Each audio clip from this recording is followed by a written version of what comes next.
operatsiyamiz tugadi. Qo'l bo'lib turgan qo'l уже quruq. Ishlarisi bu taraf ham, bu taraf ham, ikki taraf ham tugadi. Xudo xolasa qo'ygan his-tuyg'ularni endi qizimizni o'ziga kelganda gapirib beradi.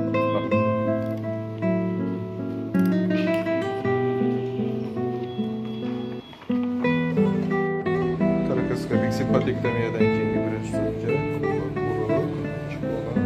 Qo'lda harakatda sezgida o'zgarish bo'lmadimi?